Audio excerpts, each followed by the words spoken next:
If you love your family as much as I believe you do, this message is for you.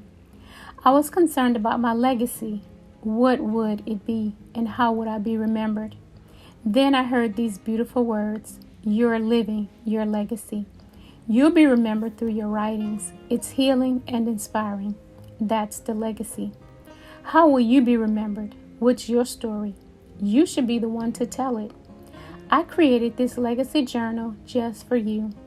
It prompts conversation to help you tell your story in your own words. Let me take you from private writer to published author.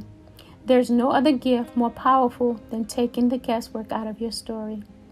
Generations will read it, gaining insight and new meaning. A beautiful legacy indeed you will leave for your family to read.